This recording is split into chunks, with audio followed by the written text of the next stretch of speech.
आदरणीय नरेंद्र मोदी जी ने भारत की इंटरनेशनल बेइज्जती करा दी है। पूरी दुनिया में भारत का सर शर्म से झुक गया है भारतीय जनता पार्टी के कृत्यों के कारण। भारतीय जनता पार्टी की नफरत की राजनीति के कारण भारत को अपमानित करने का काम किया है। भारत का सर शर्म से झुक गया है। आजादी के 75 वर्षों में आज तक किसी प्रधानमंत्री ने भारत को इतना अपमानित नहीं किया। भारत का सर इस तरीके से दुनिया के सामने नहीं झुकाया जितना नरेंद्र मोदी जी ने झुकाने का काम किया। प्रवक्ता, क्योंकि ट्रेनिंग नफरत की इनको मिलती है नरेंद्र मोदी जी से, और माफी भारत को मांगना पड़े, ये 130 करोड़ लोगों का अपमान है, ये भारतवासियों का अपमान है, ये भारत की जनता का और भारत का अपमान है। ये जो अंतर्राष्ट्रीय स्तर पे भारत अपमानित हो रहा है, भारत शर्मिंदा हो रहा है आपके कारण। हम सबके प्रति इतनी दुर्भावना अगर आपके मन में भरी पड़ी है तो एक साथ सबको गिरफ्तार करके जेल में डाल दीजिए। भारतीय जनता पार्टी को नफरत की ट्रेनिंग देने का काम आदरणीय नरेंद्र मोदी जी करते हैं। उनकी पार्टी जो है भारतीय जनता पार्टी, वो पूरे देश में नफरत का बीज बोने का काम करती है। आज हमारे राजदूतों को बुला बुला के माफी मांगने के लिए कहा जा रहा है, उनको अपमानित किया जा रहा है। 130 करोड़ भारतीयों का सर शर्म से झुक गया मोदी जी और उनकी पार्टी की वजह से। ये हत्या हो रही है तो 7 दरवाजे के पीछे नरेंद्र मोदी जी छिपे और बैठकों की नौटंकी अमित शाह जी कर रहे हैं।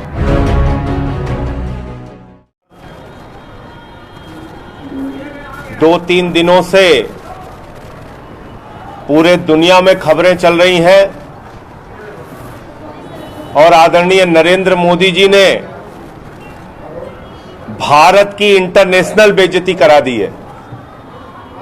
पूरी दुनिया में भारत का सर शर्म से झुक गया है भारतीय जनता पार्टी के कृत्यों के कारण। भारतीय जनता पार्टी की नफरत की राजनीति के कारण। और आज मोदी जी ने, उनकी पार्टी ने पूरी दुनिया में भारत को अपमानित करने का काम किया है। भारत का सर शर्म से झुक गया है। आजादी के 75 वर्षों में आज तक किसी प्रधानमंत्री ने भारत को इतना अपमानित नहीं किया। भारत का सर इस तरीके से दुनिया के सामने नहीं झुकाया जितना नरेंद्र मोदी जी ने झुकाने का काम किया। जितनी इंटरनेशनल बेइज्जती आज मोदी जी ने कराई है, और ये पूरा देश देख रहा है कि भारतीय जनता पार्टी की नफरत की राजनीति के कारण, नरेंद्र मोदी जी की नफरत की राजनीति के कारण आज पूरी दुनिया में भारत सरकार के राजदूतों को, भारत के जो राजदूत हैं वहां पर, उनको बुलाया जा रहा है, उनको अपमानित किया जा रहा है, उनसे माफी मांगने के लिए कहा जा रहा है। गलती करे भारतीय जनता पार्टी, गलती करे भारतीय जनता पार्टी के लोग, गलती करे भारतीय जनता पार्टी के प्रवक्ता, क्योंकि ट्रेनिंग नफरत की इनको मिलती है नरेंद्र मोदी जी से, और माफी भारत को मांगना पड़े। ये 130 करोड़ लोगों का अपमान है, ये भारतवासियों का अपमान है, ये भारत की जनता का और भारत का अपमान है, जो मोदी जी और उनकी पार्टी की वजह से आज दुनिया के स्तर पे हमें झेलने और बर्दाश्त करना पड़ रहा है। दूसरा विषय, अभी आप लोगों ने देखा होगा, सुबह सत्येंद्र जैन के घर पे ईडी का छापा हो गया। 5 दिनों तक सत्येंद्र जैन से पूछताछ हुई, कुछ नहीं मिला सत्येंद्र जैन के पास,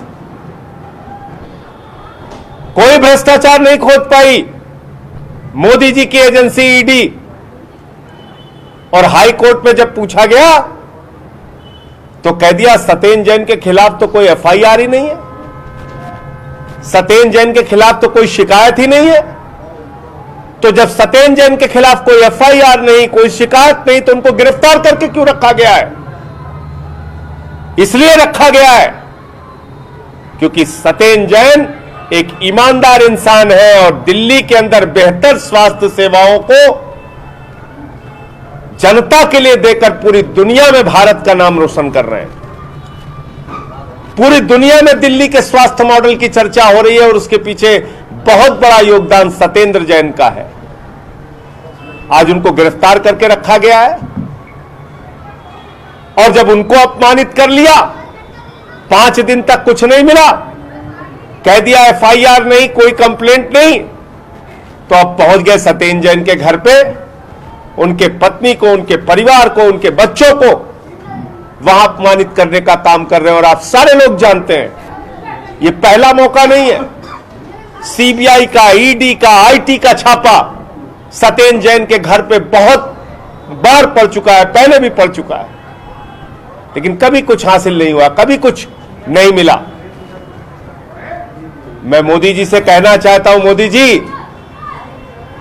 ये जो इंटरनेशनल बेइज्जती आपकी हो रही है, ये जो अंतर्राष्ट्रीय स्तर पे भारत अपमानित हो रहा है, भारत शर्मिंदा हो रहा है आपके कारण, उन खबरों को दबाने के लिए आज आपने सुबह सुबह ईडी का छापा सत्येंद्र जैन के घर पे मरवा दिया। यह अपमान है एक अच्छे, एक ईमानदार स्वास्थ्य मंत्री का भी, और साथ ही साथ जिस समुदाय से वो आते हैं, जैन समुदाय से, उस समुदाय का एक बड़ा योगदान सामाजिक कार्यों में, देश की तरक्की और विकास में है। आज वो पूरा का पूरा समाज सत्येंद्र जैन के साथ हो रहे उत्पीड़न और प्रताड़ना की कार्रवाई से दुखी है, आक्रोशित है, गुस्से में है। पूरे देश के जैन समुदाय के लोगों को लग रहा है कि आज उनके समुदाय के व्यक्तियों को टारगेट करके, सत्येंद्र जैन को टारगेट करके, उनको और उनके परिवार को बार बार प्रताड़ित और अपमानित करने का काम किया जा रहा है। मैं मोदी जी से कहना चाहता हूं, भारतीय जनता पार्टी से कहना चाहता हूं, केजरीवाल जी तो आपसे कह चुके हैं, देश के लिए कुछ अच्छा काम कीजिए, और हम सबके प्रति इतनी दुर्भावना अगर आपके मन में भरी पड़ी है तो एक साथ सबको गिरफ्तार करके जेल में डाल दीजिए, लेकिन शिक्षा पर, स्वास्थ्य पर, देश की तरक्की पर कुछ काम करके इस देश के लोगों को दिखाइए। मुझे इतनी बात कहनी थी, आपका कोई प्रश्न हो तो पूछ सकते हैं। संजय भाई, जिस हिसाब से अरुण सिंह ने लेटर लिखकर पहले ही ये जाहिर कर दिया था कि ये जो बातें हो रही हैं सांप्रदायिक सबसे बेस कराया जा रहा है, इस तरह का कोई भी क्रांति हम लोग नहीं करते, हम लोग सर्वधर्म सर्व के साथ चलते हैं, उसके बाद से शाम में कार्रवाई होती है। देखिए ऐसा है, बाद से फिर पीएम पर आरोप लगाना क्यों? देखिए ऐसा है, भारतीय जनता पार्टी को नफरत की ट्रेनिंग देने का काम आदरणीय नरेंद्र मोदी जी करते हैं। उनकी पार्टी जो है भारतीय जनता पार्टी, वो पूरे देश में नफरत का बीज बोने का काम करती है, दूसरे धर्मों को अपमानित करने का काम करती है, और इसलिए आज अंतर्राष्ट्रीय स्तर पे भारत को शर्मिंदा होना पड़ा है। उसके पीछे सबसे बड़ा कारण भारत के प्रधानमंत्री नरेंद्र मोदी हैं, उनकी पार्टी है भारतीय जनता पार्टी। 75 वर्षों की आजादी में मैंने कहा तो आपसे, इतनी अंतर्राष्ट्रीय बेइज्जती, भारत को शर्मिंदा करने की कार्रवाई किसी प्रधानमंत्री ने नहीं की जितनी नरेंद्र मोदी जी ने अकेले की है। आज हमारे राजदूतों को बुला बुला के माफी मांगने के लिए कहा जा रहा है, उनको अपमानित किया जा रहा है। 130 करोड़ भारतीयों का सर शर्म से झुक गया मोदी जी और उनकी पार्टी की वजह से, मोदी जी के कारनामों की वजह से। तो ये एक बहुत, आप सोचिए, छोटे छोटे व्यापार करने वाले लोग, भारत के लोग, उनके सामानों का बहिष्कार हो रहा है। भारतीयों को कितना अपमानित महसूस करना पड़ रहा है दुनिया के अलग अलग देशों में। पूरी दुनिया में आप भारत को शर्मिंदा कर रहे हैं, बेइज्जती करा रहे हैं भारत की।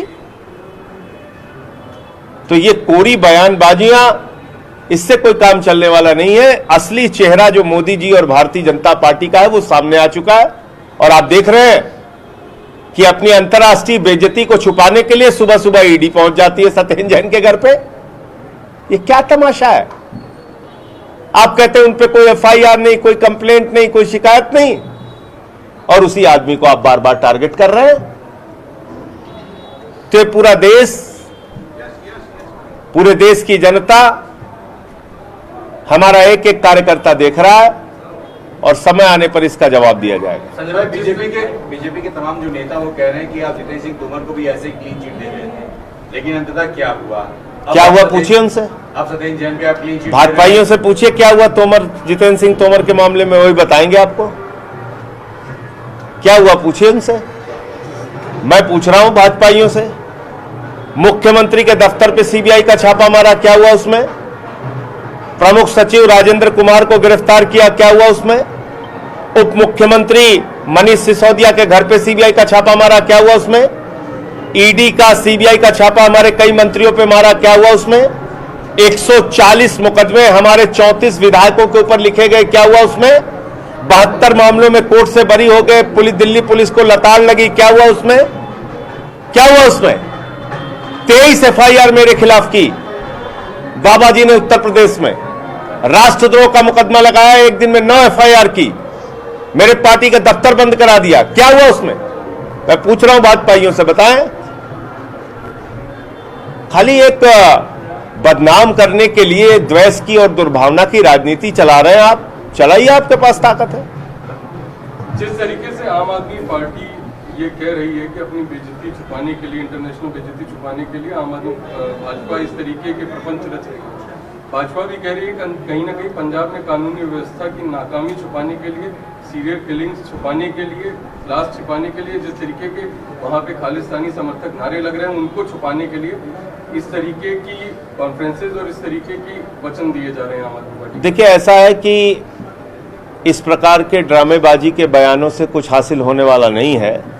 पूरा देश देख रहा है कि कश्मीर जल रहा है और भारतीय जनता पार्टी और केंद्र सरकार की चिंता आम आदमी पार्टी को बदनाम करने की, उनके नेताओं की गिरफ्तारी करने की, हमारे खिलाफ ऊट पटांग बयानबाजी करने की है। आज कश्मीरी पंडितों की हत्या हो रही है। कश्मीर फाइल्स फिल्म आई तो भाजपाई रात रात भर रो रहे थे, ड्रामे कर रहे थे, पिक्चर देखो का प्रमोशन कर रहे थे। एक डायरेक्टर के साथ मिलकर, प्रोड्यूसर के साथ मिलकर करोड़ों रुपए की कमाई में जुटे हुए थे। लेकिन आज जब कश्मीरी पंडितों की हत्या हो रही है तो 7 दरवाजे के पीछे नरेंद्र मोदी जी छिपे और बैठकों की नौटंकी अमित शाह जी कर रहे हैं। तमाम पत्र सामने आ चुके हैं। कश्मीरी पंडित अपनी सुरक्षा चाह रहे थे, एप्लीकेशन दे रहे थे बार बार, हम यहां सुरक्षित नहीं है, हमें यहां से ट्रांसफर कर दो। कहने लगे तुमने बॉन्ड साइन किया है, तुम लोग बंधक हो, उसी कश्मीर में काम करोगे जहां तुम्हारी मौत हो जाए या आतंकवाद की घटनाओं के मौत के घाट उतार दिया जाए। आज कश्मीर पलायन के दृश्य देख रहा है। छोटे छोटे बच्चों के साथ, अपने बूढ़े मां बाप के साथ कश्मीरी पंडित पलायन कर रहे हैं। एयरपोर्ट पे, सड़कों पे भीड़ लगी हुई है। और ऐसा दृश्य हिंदुस्तान ने 2 बार देखा। 90 के दशक में जब भारतीय जनता पार्टी की समर्थित सरकार केंद्र में थी, जगमोहन वहां के राज्यपाल थे। 2022 में जिस समय नरेंद्र मोदी जी की सरकार है, भारतीय जनता पार्टी की सरकार, भाजपा कह रही थी हम नया कश्मीर बनाएंगे, वहां इंडस्ट्री लगेगी, वहां जमीन खरीदिए, वहां रोजगार मिलेगा, वहां कश्मीरी पंडित जो बाहर आए हैं उनको पुनर्वास दिया जाएगा। नया कश्मीर तो नहीं बना, 90 का कश्मीर बन गया।